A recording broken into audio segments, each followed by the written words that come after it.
Hello, good evening, students.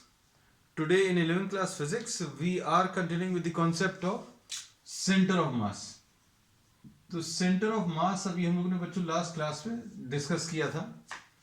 It is the point where the entire mass of the system can be assumed to be concentrated. हम लोग ये कहते हैं कि अगर सिस्टम ऑफ n पार्टिकल्स दिए हैं, बहुत सारे पार्टिकल्स का एक सिस्टम दिया हुआ है, तो सारे पार्टिकल्स का टोटल मास तो आप निकाल सकते हो. m1 plus m2 plus m3 algebraic simple algebraic addition करके आप टोटल मास निकाल सकते हो. लेकिन ये टोटल मास किस पॉइंट पर एक्ट करेगा, उस पॉइंट को अभी हम लोग सेंटर ऑफ मास बोलेंगे. So the entire mass of the system can be assume to be concentrated at some point, और उस पॉइंट को बच्चों अभी हम लोग सेंटर ऑफ मास बोलते हैं. सपोज ये m1 जो है this is placed at x1 y1 and m2 is placed at x2 y2, m3 is placed at x3 y3 and m4 is placed at x4 y4, and this is system of n particles. बहुत सारे particles हैं बच्चों, अभी हमने सिर्फ कुछ ही mark किए हैं. and this is the origin. इसमें ये बच्चों origin है. then we say that the total mass of the system will be equal to m1 plus m2 plus m3 and so on. सभी को आप ऐड कर लो, टोटल मास आ जाएगा. लेकिन किस पॉइंट पर एक्ट करेगा? So the coordinates of the centre of mass, बच्चों अगर xy है, coordinates of the centre of mass suppose xy है, तो x अभी हम लोग कैसे कैलकुलेट करते हैं? m1 x1 plus m2 x2 plus m3 x3 and so on divided by m1 plus m2 plus m3 and so on. मतलब इसको अभी हम लोग मैथमेटिकल लैंग्वेज में कैसा लिख सकते हैं? Summation of mx divided by summation of m. और समेशन ऑफ mx की जगह अभी हम लोग कैसा mi xi, और ये समेशन ऑफ mi ऐसा लिख सकते हैं. ये समेशन कहां से कहां तक है बच्चों? i की वैल्यू 1 से लेकर i की वैल्यू n तक. ये मैथमेटिकल लैंग्वेज में लिखने का तरीका है कि भाई आपको mi xi प्रोडक्ट लेना है और उनको ऐड करना है. अब i कहां से स्टार्ट होगा बच्चों? i स्टार्ट होगा 1 से, तो m1 x1, फिर i2 आएगा, m2 x2, फिर i3 आएगा, m3 x3 and so on. कहां तक जाना है? i की वैल्यू 1 से लेकर n तक. तो ये लिखने का तरीका है x. फिर उसके बाद y बच्चों, y will be written as m1 y1 plus m2 y2 plus m3 y3 and so on divided by m1 plus m2 plus m3. अब हम लोग इसके प्रैक्टिकल एप्लीकेशंस बच्चों आज लेंगे, कुछ प्रॉब्लम्स लेने वाले हैं. ये समेशन ऑफ my आ जाएगा divided by summation of m. Summation of my divided by summation of m. अब इसमें सबसे पहला प्रॉब्लम आज का अभी हम लोग बहुत सिंपल सा एक प्रॉब्लम ले रहे हैं. Just to explain the concept,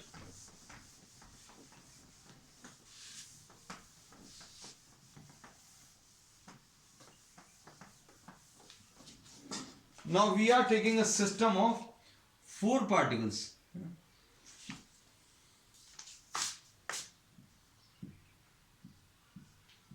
Consider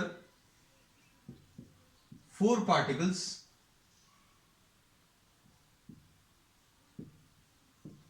of masses m1 is equal to 1 kg placed at 0 1, m2 is equal to 2 kg placed at 1 comma 1, m3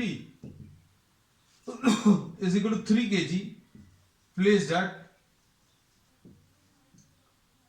suppose 1 comma 0, and m4 placed at 0 comma 0. Suppose ये 4 particles हैं, है ना. अब इनको अच्छे समझना. These are 4 particles of masses m1 m2 m3 and m4, and these particles हमने सिर्फ समझने के लिए थोड़ा सा इजी से पॉइंट्स लिए हैं. आप इनको अगर ध्यान से देखेंगे तो समझ में आ जाएगा ये कैसे प्लेस है. बच्चों इसमें m1 जो है this is placed at the point 0,1। फिर उसके बाद m2 बच्चों इसमें प्लेस्ड है एट 1,1। m3 इसमें प्लेस्ड है 1,0 पर, और m4 प्लेस्ड है कितने पर, 0,0 पर। अब क्या बोल सकते हैं, देखना ध्यान से। अब हम लोग इसमें total mass of the system, total mass निकालना बहुत मुश्किल नहीं। Total mass will be equal to m1 plus m2 plus m3 plus m4। सभी को ऐड कर लो, 1 प्लस 2 प्लस 3 प्लस 4। सारे पार्टिकल्स के मासेस को ऐड कर लो, टोटल मास मिल जाएगा। लेकिन ये टोटल मास किस पॉइंट पर लगेगा वो हम लोगों को कैलकुलेट करना। तो ये कितना आएगा, 1 प्लस 2 3, 3 प्लस 3 6 एंड 6 प्लस 4 10। तो टोटल मास तो 10 kg आ गया। अब ये 10 kg किस पॉइंट पर लगेगा बच्चों, ये कैलकुलेट करना। तो ये कैलकुलेट करने के लिए हम लोग क्या करेंगे, we will calculate what, the centre of mass. Let the centre of mass of the system is at a point C। Suppose इसको O लिख लिया बच्चों, इसको A लिख ले रहे हैं, इसको B, इसको C, is at a point D। D नाम ले लो। ये पूरा का पूरा 4 पार्टिकल्स का सिस्टम, इसका टोटल मास कितना है, 10 kg। लेकिन ये 10 kg किस पॉइंट पर अज्यूम कर सकते हैं वो सेंटर ऑफ मास होगा। उसको सपोज अभी हमने D पॉइंट अज्यूम कर लिया।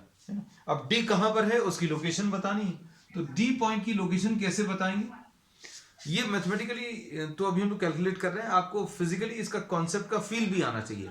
फील क्या है कि आपको ये 4 पार्टिकल्स दिए हुए हैं, इन 4 पार्टिकल्स को अगर आपको एक कंबाइंड मास जैसा ट्रीट करना है, इन चारों पार्टिकल्स को अगर आपको एक कंबाइंड मास जैसा ट्रीट करना है, तो अभी हम लोग बोलेंगे इनका टोटल मास 10 kg आ जाएगा। ठीक है, 10 kg आ गया, सबको ऐड कर लिया। लेकिन किस जगह पर है ये 10 kg, तो वो पॉइंट का लोकेशन अभी हम लोगों ने D अज्यूम कर लिया। ये D के कोऑर्डिनेट्स अभी हम लोगों ने क्या, x और y अज्यूम कर लिया। अब ये x क्या आएगा, x will be equal to m1 x1 plus m2 x2 plus m3 x3 plus m4 x4 divided by m1 plus m2 plus m3 plus m4। And it does not matter बच्चों, आपने इसको m1 बोला है, आप इसको m1 बोल सकते हो, आपने इसको m1 बोल सकते हो, इसको m1 बोल सकते हो। जिसको m1 बोला है उसके कोऑर्डिनेट्स बच्चों x1 y1 आ जाएंगे, है ना। अब हम लोग इसको m1 x1 जो लिखा है, इस m1 x1 को, सॉरी ये जो x1 y1 है ये अभी हम लोगों ने बता दिया। m1 किस पॉइंट पर रखा है उसको अभी हम लोगों ने m1 x1, सॉरी m1 जिस पॉइंट पर रखा है उसको x1 y1 मार्क कर दिया। m2 जिस पॉइंट पर है बच्चों ये x2 ये y2। m3 जिस पॉइंट पर रखा है उसको x3 और y3 मार्क कर दिया। और m4 जिस पॉइंट पर रखा है उसको अभी हमने x4 और y4, है ना, ऐसा लिख लिया। अब वैल्यूज रख लो, बस सिंपल है, कैलकुलेशन बहुत ज्यादा टफ नहीं। अब हम लोग क्या बोलेंगे, m1 कितना है बच्चों, m1 इसका m1 ये m1 इज 1 kg। ठीक, x1 तो x1 0 है प्लस m2 x2 तो m2 बच्चों 2 है और x2 कितना है तो x2 1 है प्लस m3 बच्चों 3 है और x3 1 है प्लस m4 x4 मतलब 4 into 0 divided by m1 plus m2 plus m3 plus m4, 1 plus 2 plus 3 plus 4। तो ये कितना आ जाएगा 0, ये आ गया 2, ये आ गया 3 और ये 0 डिवाइडेड बाय 10, मतलब ये कितना आ जाएगा 2 प्लस 3 5 डिवाइडेड बाय 10 यानी 1/2। तो अब हमें ये पता चल गया डी पॉइंट में x के कोऑर्डिनेट्स बच्चों कितने हैं 1/2। अब देखना what about y, y calculate कर सकते हैं, y कितना आएगा,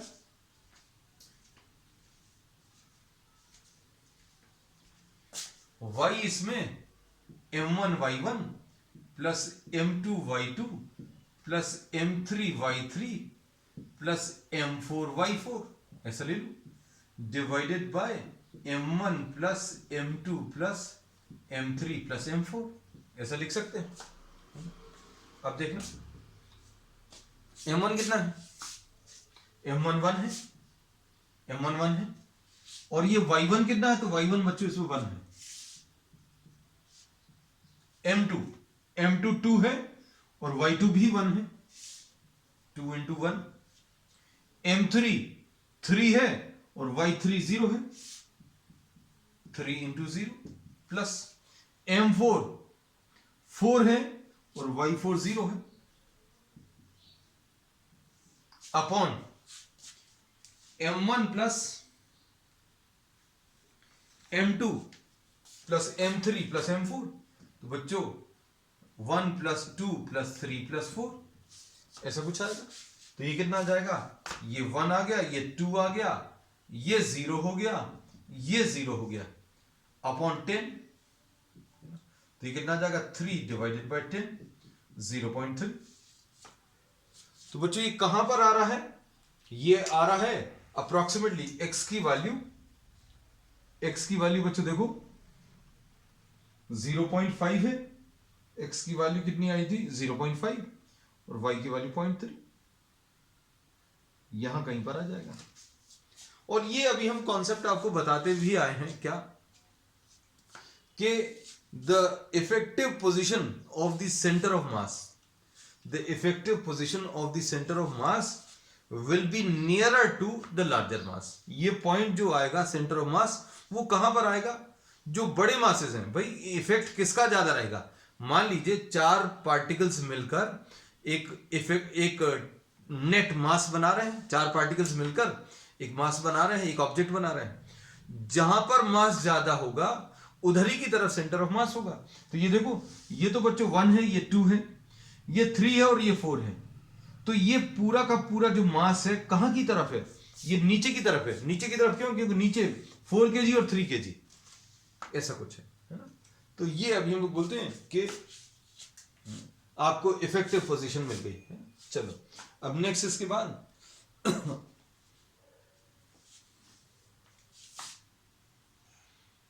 अब ये सेंटर में क्यों आया, क्योंकि इसके लेफ्ट साइड में एनालाइज करना बच्चों, एनालाइज करना आना चाहिए। ये देखो ये 1 kg है और यहां पर ये 4 kg है और ये कितना है, ये 2 kg है और ये वाला बच्चों कितना है 3 kg है ना।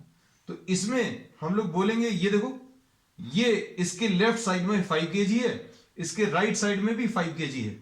तो ये जो पॉइंट मिला है ये एग्जैक्टली मिडिल पॉइंट पर मिला है। ये टोटल 1 मीटर था, तो ये कितना आया 0.5 आया है। तो यहां पर हमने बोला कि on the left side of this line you are having a mass of 5 kg and the right side of this line you are having a mass of 5 kg, इसलिए ये सेंटर पर आया। और अगर ऐसी कुछ लाइन आप ड्रॉ करते तो इधर ऊपर 3 kg है और नीचे ऊपर 3 kg और नीचे कितना है 7 kg है। तो ज्यादा पास में किसके रहेगा, 7 kg के ज्यादा पास में रहेगा और है भी। तो ये 0.3 है बच्चों, ये वाला जो डिस्टेंस है ये 0.3 है और ये वाला डिस्टेंस बच्चों 0.5 है। चलो next problem,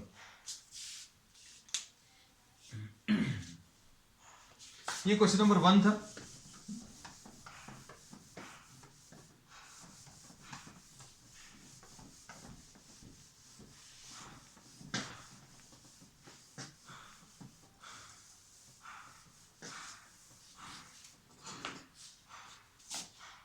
question number 2,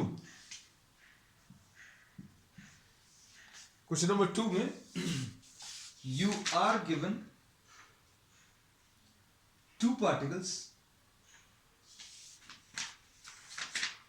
3 particles rather, equal masses, three particles of equal masses placed at 0 0 a0 and a/2 comma a√3/2 ऐसा कुछ है. Calculate what? The center of mass.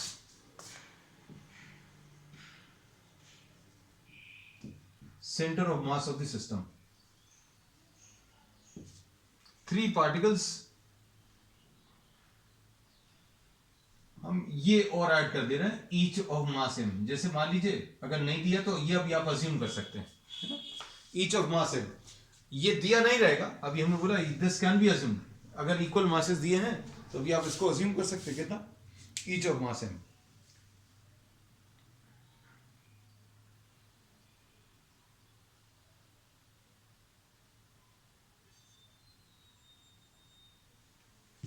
अब इसमें देखना ध्यान से. अब हम लोग इसका डायग्राम अगर ड्रॉ करने की कोशिश करें, डायग्राम अगर नहीं भी ड्रॉ करोगे तो देखो m1 की वैल्यू बच्चों m है और किधर पर रखा हुआ है 0,0.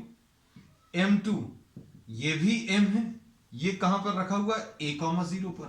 और m3 की वैल्यू बच्चों कितनी है? ये भी m है, ठीक है. और ये कहां पर रखा हुआ है? ये a,0 पर. अब इसके बाद आपको क्या दिया हुआ है? You have to find out the centre of mass. आपको इसका सेंटर ऑफ मास कैलकुलेट करना है. तो अब हम लोग क्या करेंगे, इसको m1 माना अगर तो ये x1 ये y1 आ जाएगा. अगर इसको m2 माना तो ये x2 और ये y2 आ जाएगा. अगर इसको m3 माना तो ये x3 और ये y3 आ जाएगा. अब क्या करेंगे,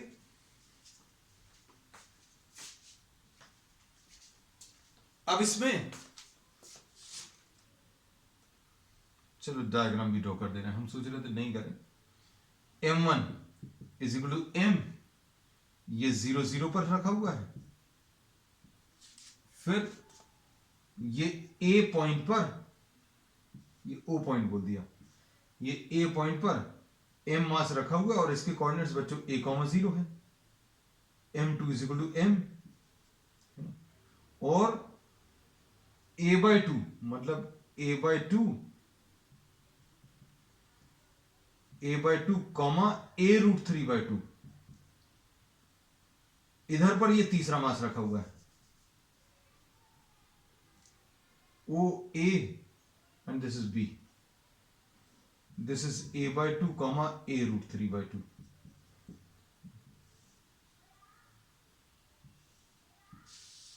ठीक. और यहां पर ये m3 रखा हुआ है.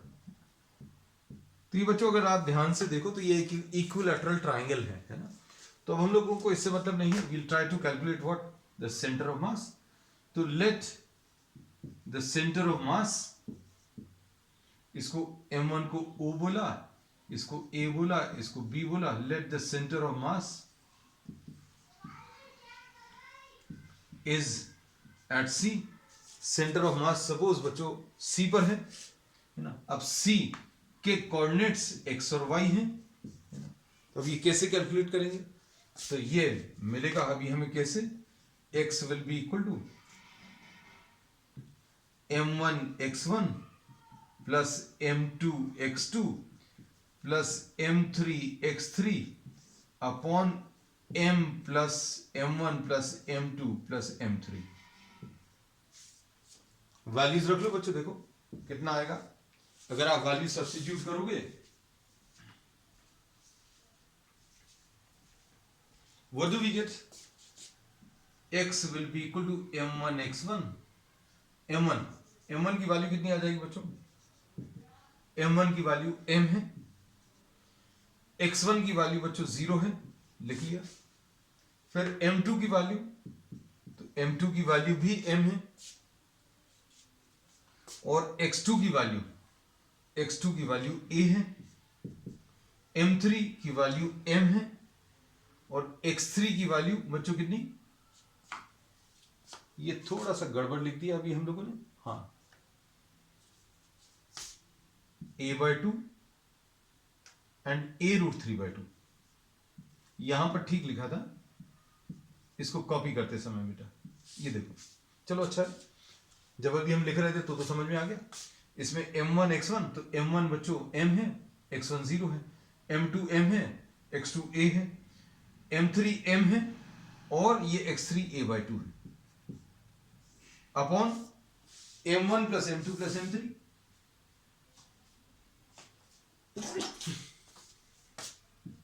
m plus n।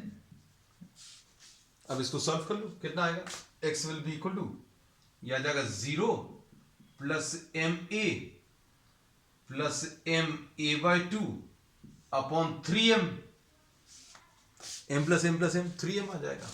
ये कितना आ जाएगा, 2ma plus ma 3ma/2 divided by 3m। ये 2ma प्लस ma 3ma। अब इसमें 3m और 3m कैंसिल होगा तो कितना आ जाएगा, a/2। अब इसके बाद y की वैल्यू बच्चों, y अभी हम लोग निकाल सकते हैं।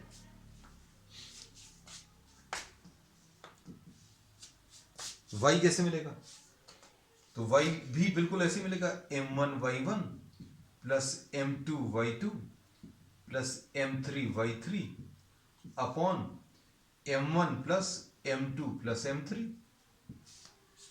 वैल्यूज रखो बच्चों, इसमें कितना आएगा, इसको सॉल्व करने पर m1 कितना है, m है, y1 कितना है, 0 है, बिल्कुल ठीक, m2 की वैल्यू भी m है और y2 की वैल्यू बच्चों 0 है, प्लस m3 की वैल्यू m है और y3 की वैल्यू a√3/2 अपॉन नीचे m प्लस m है ना, तो ये कितना आ जाएगा, m a√3/2 और यहां पर कितना आ जाएगा, 3m। तो अब क्या होगा, m और m कैंसिल होगा, तो ये आ जाएगा a√3/6। This will be the answer. अब इसमें बच्चों ध्यान से देखना, ये आपको रिजल्ट फाइनली एनालाइज करना आना चाहिए, है ना। अभी हम बार बार यही कहते हैं, you can just have a feel of what you are trying to calculate. तो m और m अगर इक्वल मासेस हैं and if these are placed on the vertices of an equilateral triangle, then the centre of mass बच्चों यहां कहीं पर मिला है। और ये कितना है, ये x की वैल्यू बच्चों इसमें a/2 है, x की वैल्यू a/2 है, और ये कितना है, ये बच्चों इस पूरे का 1/3 है। ये पूरा कितना है, ये पूरा a√3/2 है, इसका भी 1/3। और ये अभी हमें मालूम है बच्चों, centroid of an equilateral triangle from the base is at 1/3 of the distance. जितना एल्टीट्यूड आया है उसका 1/3 डिस्टेंस पर आपको सेंट्रॉइड मिलता है। इसका 1/3 अगर आप करोगे तो यही आएगा, देखो a√3/6, जो अभी हम लोगों ने कैलकुलेट किया। तो अब हम लोग ये पता चल गया कि भाई अगर किसी इक्विलैटरल ट्रायंगल के 3 वर्टाइसेस पर इक्वल मासेस अगर रखे हुए हैं तो टोटल मास तो 3m आ जाएगा, कोई दिक्कत नहीं है, total mass will be 3m। But where is the location of this 3m? So the location of this 3m is at the geometrical centroid, है ना। ज्योमेट्री के हिसाब से जो सेंट्रॉइड लेते थे वहीं पर इसकी लोकेशन आ रही है। चलो अब इसके बाद नेक्स्ट बच्चों अभी हम लोग एक और ले लेना है।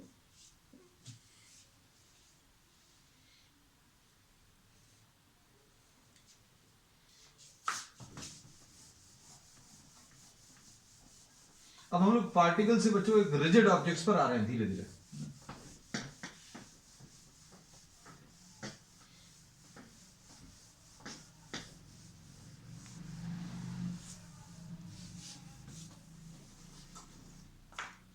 सेंटर ऑफ मास बच्चों अभी हम लोग बोलते हैं symmetrical shaped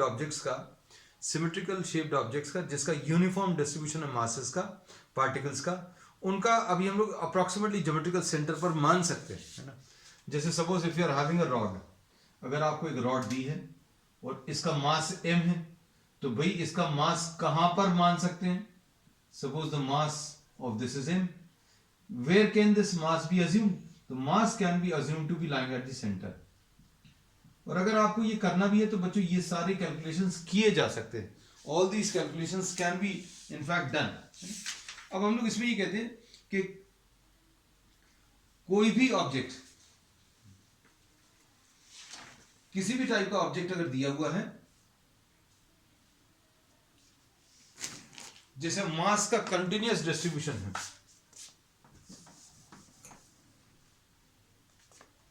centre of mass of continuous mass distribution.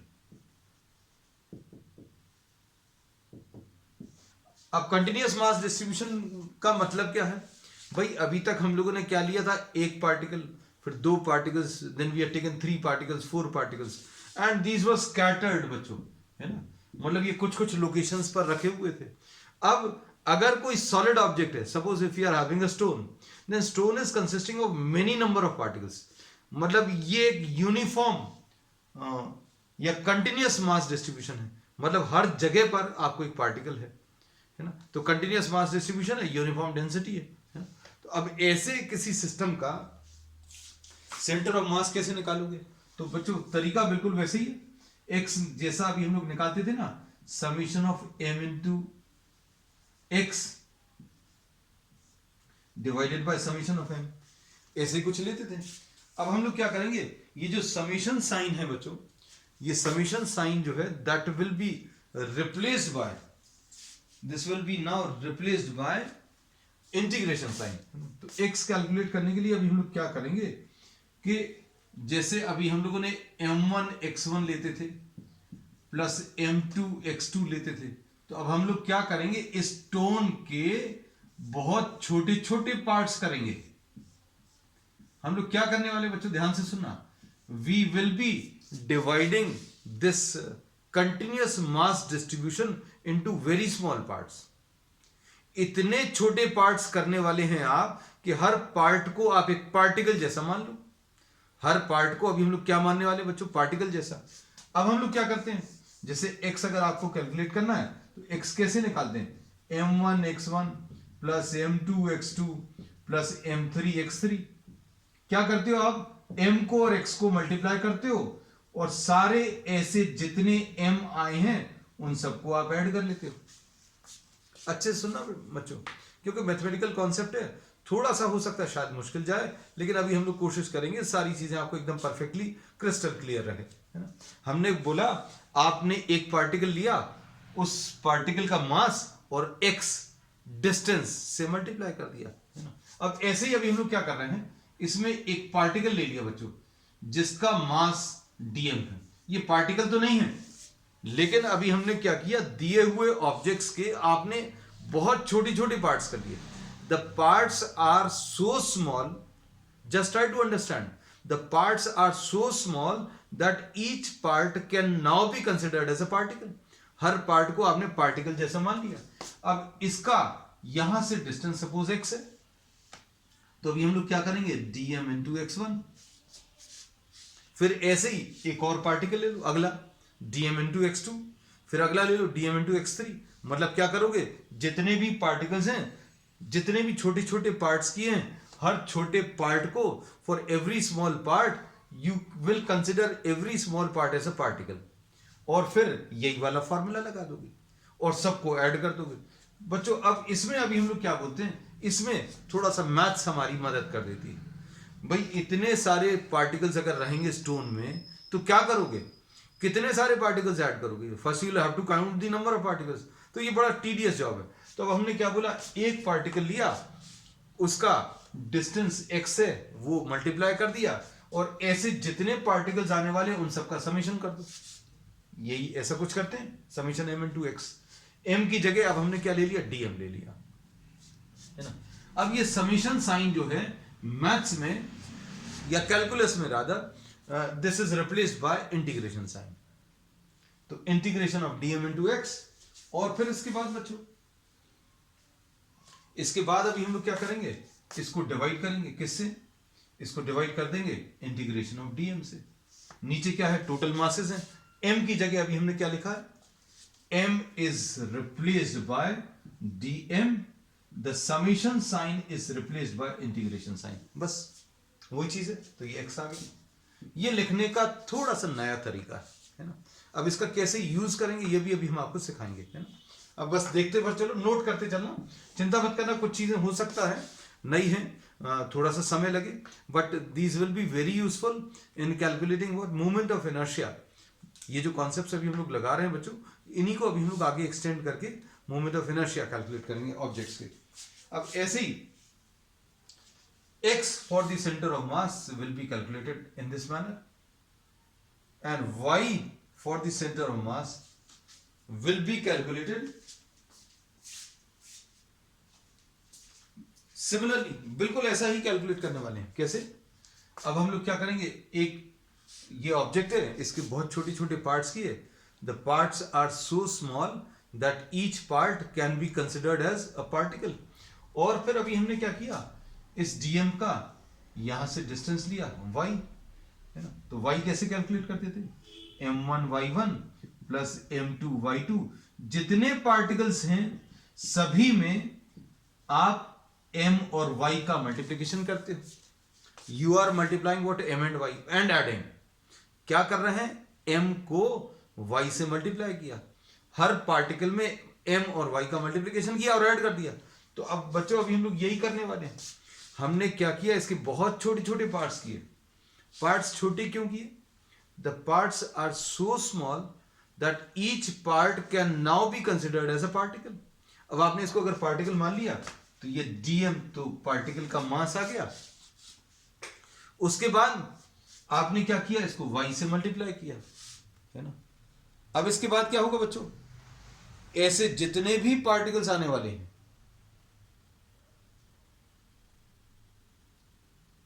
ऐसे जितने भी पार्टिकल्स आएंगे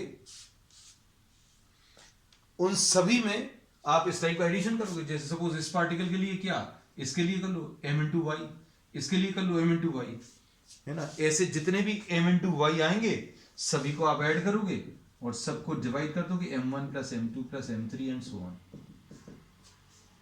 तो यहां पर क्या आ जाएगा, dm इंटू वाई किया, अगला dm इंटू वाई किया, फिर अगला dm इंटू वाई और सबको ऐड कर दिया। एडिशन करने के लिए हमारे पास एक बहुत अच्छा मैथमेटिकल टूल है, क्या, इंटीग्रेशन। और डिवाइडेड बाय बच्चों क्या, dm। dm का इंटीग्रेशन मतलब क्या है, आपको अगर ये साइन कहीं पर दिख जाए, इसका मैथमेटिकल मीनिंग बायो स्टूडेंट्स के लिए स्पेसिफिकली अभी हम बता दें, मैथ स्टूडेंट्स के पास तो एक ऑप्शन रहेगा, इसलिए अभी हम स्पेसिफिकली पॉइंट आउट करते हैं बायो स्टूडेंट्स के लिए। ये इंटीग्रेशन साइन का मतलब है ऐड करना। तो इंटीग्रेशन ऑफ डीएम मतलब जो आपने छोटे छोटे पार्ट्स किए उन सभी के मासेस का एडिशन। सभी के मासेस का एडिशन मतलब टोटल आपको क्या मिलने वाला है बच्चों, नीचे टोटल मास मिलने वाला है। So this is how you calculate what, the centre of mass of continuous mass distribution, है। तो कंटिन्यूअस मास डिस्ट्रीब्यूशन में सेंटर ऑफ मास कैलकुलेट करने का तरीका क्या है, we will be assuming what, a small, we will be first of all dividing the given object into very small parts and the parts will be so small that each of these small part can be considered as a particle। आप हर छोटे part को क्या particle जैसा मान सकते हैं। और फिर एक पार्टिकल कंसिडर किया, उसका मास इंटू एक्स किया। ऐसे जितने भी पार्टिकल्स हैं या जितने भी छोटे छोटे पार्ट्स हैं उन सब के लिए अगर एडिशन करना है तो इंटीग्रेशन करना, और डिवाइडेड बाय क्या, टोटल मास, तो divided by integration of DM. So this is how you calculate centre of mass for continuous mass distribution, है। तो बच्चों हम लोग इसी कॉन्सेप्ट को अब आगे बढ़ाएंगे और इसके बेसिस पर कुछ प्रॉब्लम्स को सॉल्व करेंगे नेक्स्ट टाइम पर। That's all for today.